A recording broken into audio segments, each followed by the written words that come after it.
ಒಂದು ಶಿವಧ್ವಜು, ಇನ್ನೊಬ್ರು ಯಶವಂತು. ಸುಮಾರು ಜನಕ್ಕೆ ಮನಸ್ಸಿಗೆ ನೋವಾಯಿತು. 100% ಸ್ಕ್ರಿಪ್ಟೆಡ್ ಅಲ್ಲ.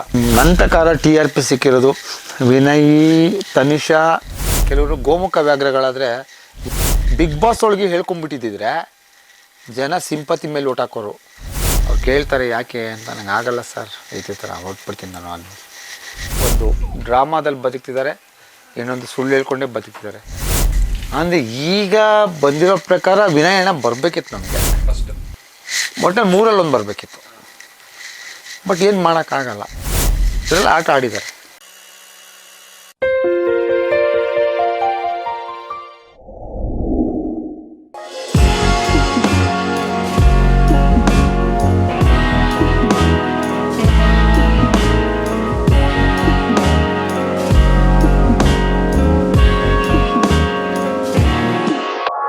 ಬಿಗ್ ಬಾಸ್ಸಿಂದ ಕರೆ ಬಂತು, ಹೆಂಗೆ ಸರ್ ನಿಮ್ಮ? ನನ್ನ ಅದಕ್ಕೆ ಹೋಗೋಕ್ಕೆ ಮೂಲ ಕಾರಣ ಒಂದು ಇಬ್ಬರು ಇದ್ದಾರೆ. ಒಂದು ಶಿವಧ್ವಜು, ಇನ್ನೊಬ್ಬರು ಯಶವಂತು. ಅವ್ರು ಫೋನ್ ಶಿವಧ್ವಜ್ ಫೋನ್ ಮಾಡ್ತಾರೆ. ನಾನು ಹೇಳ್ತೀನಿ ಅಣ್ಣ ಆಗಲ್ಲ ಅಣ್ಣ ನನ್ನ ಕೈಲಿ ಅಂತ. ಬದಲೇಬೇಕು ನೀವು ಅಂತ ಹೇಳ್ತಾರೆ. ಹೋಗ್ತೀನಿ, ಅಲ್ಲಿ ಆಗಲ್ಲ, ಒಟ್ಟಿಗೋ ಪ್ರಾಬ್ಲಮ್ ಆಗುತ್ತೆ, ಪ್ರಾಣಿಗಳ ವಾಪಸ್ ಬರ್ತೀನಿ. ಒನ್ ವೀಕ್ ಇದ್ದೆ. ಚೆನ್ನಾಗಿತ್ತು. ಫಸ್ಟ್ ಹೋದಾಗೆಲ್ಲ ಯಾರು ಗೊತ್ತಿರಲಿಲ್ಲ. ಆಮೇಲೆ ಪರಿಚಯ ಆಯಿತು, ಖುಷಿ ಆಯಿತು. ಬಟ್ ಒಂದೇ ವಾರ ಇದ್ರೂ ನನ್ನನ್ನು ಕಳಿಸುವಾಗ ಸುಮಾರು ಜನಕ್ಕೆ ಮನಸ್ಸಿಗೆ ನೋವಾಯಿತು. ಒಂದು ಖುಷಿ ಆಗ್ತಿದ್ದು ಏನಂದರೆ ಅಲ್ಲಿ ಒಂದು ದೇವ್ರ ಪೂಜೆ ಮಾಡೋಕ್ಕೆ ಅವಕಾಶ ಸಿಕ್ತು, ಎಲ್ಲ ಸ್ನೇಹಿತರು ಸಿಕ್ಕಿದ್ರು. ಬಟ್ ಖುಷಿ ಆಯ್ತು ನನಗೆ. ಖಂಡಿತ ಸ್ಕ್ರಿಪ್ಟೆಡ್ ಅಲ್ಲ, 100% ಸ್ಕ್ರಿಪ್ಟೆಡ್ ಅಲ್ಲ. ಈಗ ಸ್ಕ್ರಿಪ್ಟೆಡೇ ಆಯ್ತಪ್ಪ. ಈಗ ನನಗೆ ಜಗಳ ಆಡೋ ಸೀನ್ ಬರುತ್ತೆ, ಸ್ಕ್ರಿಪ್ಟೆಡ್ ಬರ್ಕೊಡ್ತಾರೆ. ನಾವು ಜಗಳ ಆಡುವಾಗ ನಕ್ಬಿಡಲ್ವಾ? ಖಂಡಿತ ಸ್ಕ್ರಿಪ್ಟೆಡ್ ಅಲ್ಲ. ಅವರು ಕೆಲವೊಬ್ಬರೆಲ್ಲ ಇದ್ರಲ್ಲ, ಅವರು ಮೊದಲೇ ಪ್ಲಾನ್ ಮಾಡ್ಕೊಂಡು ಬಂದಿದ್ರು ಈ ಥರ ಆಡಬೇಕು ಅಂತ. ಖಂಡಿತ ಇಲ್ಲ, ಚಾನ್ಸೇ ಇಲ್ಲ. ಅಲ್ಲಿ ಬಂದಮೇಲೆ ಕ್ರಿಯೇಟ್ ಆಗುತ್ತೆ ನೋಡಿ. ಎಲ್ಲ ಫ್ರೆಂಡ್ಸ್ ಆಗಿರ್ತಾರೆ, ಒಂದು ಯಾವುದೋ ಟಾಸ್ಕಿಂದ ಬೇರೆ ಆಗ್ತಾರೆ, ಜಗಳ ನೋವೆಲ್ಲ ಆಗುತ್ತೆ ಅಣ್ಣ, ಕೈಯೆಲ್ಲ ಮುರಿದೋಗುತ್ತೆ. ಸ್ಕ್ರಿಪ್ಟೆಡ್ ಆದ ನೋವಾಗುತ್ತಾ? ಖಂಡಿತ. ಸರ್, ವಿನಯ್ ಗೆಲ್ಲಬೇಕು ಅಂತ ಇದ್ದಾರೆ ಎಲ್ಲರೂ ಆಲ್ಮೋಸ್ಟ್. ಬಟ್ ಅಲ್ಲಿ ನನ್ನ ಪ್ರಕಾರ TRP ಸಿಕ್ಕಿರೋದು ವಿನಯ್, ತನಿಷಾ, ವರ್ತೂರ್ ಸಂತೋಷು, ತುಕಾಲಿ, ಸಂಗೀತ, ರಕ್ಷಕ್ಕು, ಇವರಿಂದ TRP ಸಿಕ್ಕಿದೆ. ಬಟ್ ಅದ್ರಲ್ಲಿ ಒಂದು ವಿಷಯ ಹೇಳ್ತೀನಿ, ಕೆಲವರು ಗೋಮುಖ ವ್ಯಾಘ್ರಗಳಾದರೆ ವಿನಯ್ ವ್ಯಾಘ್ರಮುಖದ ಗೋವು. ಅವನು ಆ ಮನುಷ್ಯ ಯಾಕೆ ಹಂಗೆ ಆಡ್ತಿದ್ದಾನೆ ಅಂತ ವಿನಯ್ ಸ್ಟೋರಿನ ಬಿಗ್ ಬಾಸ್ ಒಳಗೆ ಹೇಳ್ಕೊಂಡ್ಬಿಟ್ಟಿದ್ದಿದ್ರೆ ಜನ ಸಿಂಪತಿ ಮೇಲೆ ಓಟ್ ಹಾಕೋರು. ಆದರೆ ವಿನಯ್ ಸಿಂಪತಿ ಎಲ್ಲೂ ತಗೊಳ್ಳಿಲ್ಲ, ತಾನೆಲ್ಲೂ ಬಿಟ್ಕೊಡ್ಲಿಲ್ಲ, ರಫ್ ಆಗೇ ಹೋದ ಮನುಷ್ಯ. But is very nice gentleman, ನಿಜವಾಗ್ಲೂ ಹೇಳ್ತೀನಲ್ಲ.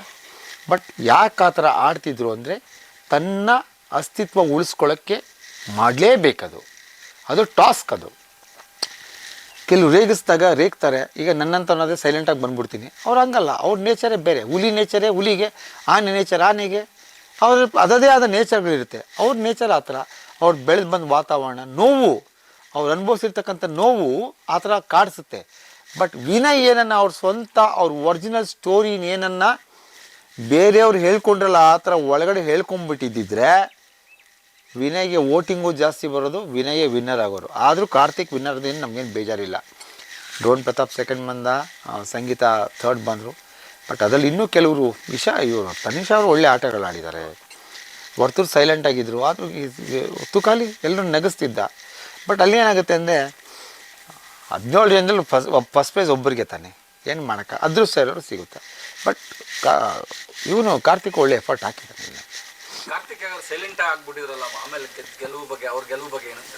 ಬಟ್ ಮಧ್ಯದಲ್ಲಿ ಅವ್ರಿಗೇನೋ ಒಂದು ಸ್ವಲ್ಪ ಪ್ರಾಬ್ಲಮ್ ಆಯಿತು, ಅವ್ರಿಗೇನೋ ಮೈಂಡ್ಗೆ. ಆವಾಗ ಸುದೀಪ್ ಸರ್ ಬಂದು ಎನ್ಕರೇಜ್ ಮಾಡ್ತಾರೆ. ನಮ್ಮ ಒಂದು ಪಂಚಾಯಿತಿ ಮಾಡ್ತಾರೆ, ವಾರ್ಡ್ ಪಂಚಾಯತಿ ಕಿಚನ್ ಜೊತೆ. ಅವಾಗೇನೋ ಒಂದು ಸ್ವಲ್ಪ ಇದು ಮಾಡ್ತಾರೆ, ಅವ್ರಿಗೆ ಉತ್ತೇಜನ ಕೊಡ್ತಾರೆ. ಅವಾಗ ತಿರ್ಗಾ ಸ್ಟ್ರಾಂಗ್ ಆಗ್ತಾರೆ ಅವರು. ಸುದೀಪ್ ಸರ್ ಜೊತೆ ನೀವು ಪಂಚಾಯಿತಿಲೆಲ್ಲ ಹೆಂಗೆ ಇದಾಗ್ತದೆ ನಿಮ್ಮ ಕನೆಕ್ಷನ್? ಬಟ್ ನಾನು ಒಂದೇ ವಾರ ಅವ್ರು ಕೇಳ್ತಾರೆ ಯಾಕೆ ಅಂತ. ನಂಗೆ ಆಗಲ್ಲ ಸರ್, ಇದೇ ಥರ ಹೊರಟ್ಬಿಡ್ತೀನಿ ನಾನು ಅಲ್ಲಿ.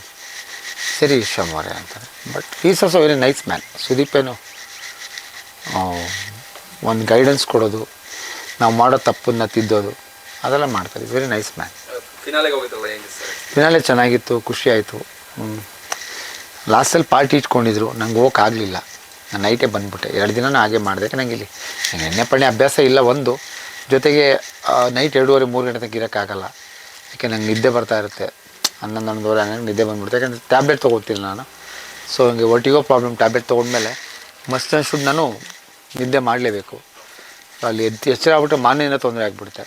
ಸೊ ಅದಕ್ಕೆ ಬಂದುಬಿಟ್ಟೆ. ಸಂಗೀತ ಮತ್ತು ಪ್ರತಾಪ್ ಸಿಂಪತಿ ಗಿಟ್ಸ್ಕೊಂಡೆ ಮಾಡ್ತಾರೆ ಸರ್. ಈಗ ಸಂಗೀತ ಪ್ರತಾಪ್ ಸಿಂಪತಿ ಜನ ಸಿಂಪತಿ ನೋಡಿ ಓಟ್ ಹಾಕಿರ್ಬೋದು, ಅವ್ರು ಆಟ ಆಡಿದ್ದಾರೆ. ಇದು ಒಂದು ಆಟನೇ ಅಂದರೆ ಹೇಳೋಕ್ಕಾಗಲ್ಲ. ಈಗ ಪ್ರತಾಪ್ದೇ ಒಂಥರ ನೇಚರು, ಸಂಗೀತ ಅವ್ರದ್ದೇ ಒಂಥರ ನೇಚರು. ಸಂಗೀತ ಒಳ್ಳೆ ಆಟ ಆಡಿದಾರಪ್ಪ, ಇಲ್ಲ ಅಂತಲ್ಲ. ಈಗ ನೀವೇ ನೋಡಿರ್ಬೋದು ಅವ್ರ ಆಟಗಳನ್ನ ಆಡಿದ್ದಾರೆ. ವರ್ತೂರು ಸಂತೋಷ್ ಹೊರತು ಒಳ್ಳೆ ಮನುಷ್ಯ, ಹಳ್ಳಿಕಾರ ಒಡೆಯ, ಒಳ್ಳೊಳ್ಳೆ ಕೆಲಸಗಳು ಮಾಡ್ತಿದ್ದಾರೆ. ಮಾರ್ಚ್ ಅಥವಾ ಏಪ್ರಿಲಲ್ಲಿ ಒಂದು ಹಳ್ಳಿಕಾರ ರೇಸ್ ಮಾಡ್ತಾರೆ. ಜನಕ್ಕೆ ಅವರಿಂದ ಅನುಕೂಲ ಇದೆ. ಒಳ್ಳೆ ಮನುಷ್ಯ ಮಾತ್ರ. ತುಕಾಲಿ ಅವ್ನ ಕಾಮಿಡಿ, ಅವ್ನು ಇಲ್ದೇ ಇಡೀ ನಮ್ಮ ಇದೇನೇ ವೀಕ್ ಆಗ್ಬಿಡೋದು. ನಗ್ಸೋರು ಯಾರೂ ಇರ್ತಿರ್ಲಿಲ್ಲ. ಅವನು ಅಷ್ಟೇ ಒಳ್ಳೆ ಮನುಷ್ಯ.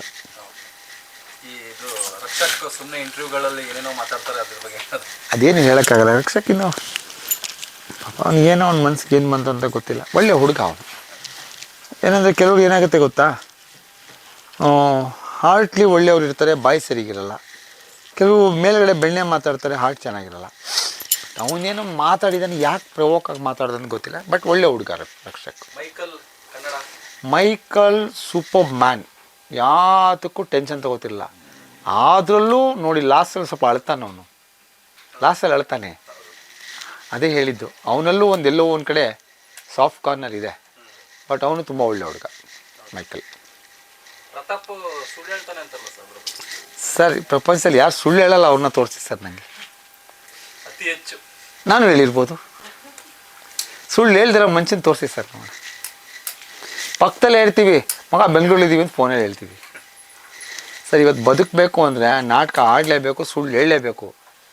ಸತ್ಯ ಹೇಳ್ತಾ ಹೋದರೆ ನಿಮ್ಗೆ ಒಂದೊತ್ತು ಊಟನೂ ಸಿಗಲ್ಲ.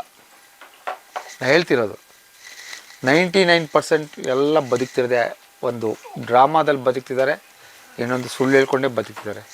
ಎಷ್ಟೋ ಜನ ಸರ್ ಫೋನ್ ಮಾಡ್ತಾರೆ, ಶಮ ನಮ್ಮ ತಾಯಿಗೆ ಹುಷಾರಿಲ್ಲ ಕಣೋ, ಸೀರಿಯಸ್ ಆಗಿದೆ, ಒಂದು 2,000 ರೂಪಾಯಿ ಗೂಗಲ್ ಪೇ ಅಂತಾರೆ. ಒಂದು ಅರ್ಧ ಗಂಟೆ ಬಿಟ್ಟು ನೋಡಿ ಅಲ್ಲಿಗೆ ಹೋಗ್ಬಿಟ್ಟು ಎಣ್ಣೆ ಹೊಡಿತಾ ಕೂತಿರ್ತಾರೆ. ನಾವು ತಾಯಿ ತಾನೇ ಅಂತ ಕೊಟ್ಬಿಡ್ತೀವಿ, ಅಲ್ಲಿ ನೋಡಿದ್ರೆ ಬೇಜಾರಾಗುತ್ತೆ. ಏನು ಮಾಡೋಕ್ಕಾಗಲ್ಲ. ಇವತ್ತು ಕಲಿಗಾಲ ಸರ್, ಸುಳ್ಳೇ ಸತ್ಯ ಆಗ್ತಿರೋದು. ಅದಕ್ಕೆ ಪುರಂದರದಾಸ್ ಅವಾಗಲೇ ಹೇಳಿ, ಸತ್ಯವಂತರಿಗಿದು ಕಾಲವಲ್ಲ, ದುಷ್ಟ ಜನರಿಗಿದು ಸುಭಿಕ್ಷ ಕಾಲ ಅಂತ. ಉಪಕಾರ ಮಾಡುವವರಿಗೆ ಅಪಕರಿಸುವ ಕಾಲ, ಹರಿಸ್ಮರಣೆ ಮಾಡುವವನಿಗೆ ಕ್ಷಯವ್ಯಾಧಿಯ ಕಾಲ, ಪರಮ ಪಾಪಿಗಳಿಗೆ ಸುಭಿಕ್ಷ ಕಾಲ. ಏನು ಮಾಡೋಕ್ಕಾಗಲ್ಲ. ನಿಮ್ಮ ಪ್ರಕಾರವಾಗಿ ಫಸ್ಟ್ ಸೆಕೆಂಡು ಥರ್ಡ್ ಪ್ಲೇಸಲ್ಲಿ ಯಾರು ಅಂದರೆ ಈಗ ಬಂದಿರೋ ಪ್ರಕಾರ ವಿನಯಣ್ಣ ಬರಬೇಕಿತ್ತು ನಮಗೆ. ಫಸ್ಟ್ ಒಟ್ಟು 3ರಲ್ಲಿ 1 ಬರಬೇಕಿತ್ತು. ಬಟ್ ಏನು ಮಾಡೋಕ್ಕಾಗಲ್ಲ. ಈಗ ಬಿಗ್ ಬಾಸ್ ಡಿಸಿಷನ್ ಅದು. ಬಟ್ ವಿನಯಣ್ಣ ನೈಸ್ ಮ್ಯಾನ್. ಸೆಕೆಂಡ್ ಪ್ಲೇಸಲ್ಲಿ ಯಾರು ಅದೇ ಹೇಳಿದ್ನಲ್ಲ ನಾನು, 3 ಜನ ಒಬ್ಬರು ಆಟ ಆಡ್ಕೋಬೋದಿತ್ತು. ಬಟ್ ಇಂಥವ್ರು ಅಂತ ಹೇಳೋಕ್ಕಾಗಲ್ಲ. ಬಟ್ ಇದು ರನ್ನಿಂಗ್ ರೇಸ್ ಅದು ಹೇಳ್ಬಿಡ್ಬೋದು, ಯಾರು ಫಸ್ಟ್ ಹೊಡೆದ್ರು, ಸೆಕೆಂಡ್ ಹೊಡೆದು ತರ್ಡ್ ಹೊಡೆದ್ರು ಅಂತ. ಬಟ್ ಇದು ಹೆಂಗಲ್ಲ, ಡಿಸಿಷನ್ ಬೇರೆಯವ್ರು ತೊಗೋತಾರೆ. ಸೊ ಬಟ್ ನನಗೇನು ಇದಿಲ್ಲ. ಬಟ್ ನನಗೆ ಹೇಳಿದ್ನಲ್ಲ, ತನಿಷಾ, ವಿನಯಣ್ಣ, ವರ್ತೂರು ಇವರೆಲ್ಲ ಆಟ ಆಡಿದ್ದಾರೆ. ಬಿಗ್ ಬಾಸ್ ಅಲ್ಲಿ ಅಟ್ಯಾಚ್ಮೆಂಟ್ ಆಗಿತ್ತು, ಯಾವ ಕಂಟೆಸ್ಟೆಂಟ್ ಜೊತೆ ಹೆಚ್ಚು ಅಟ್ಯಾಚ್ಮೆಂಟ್?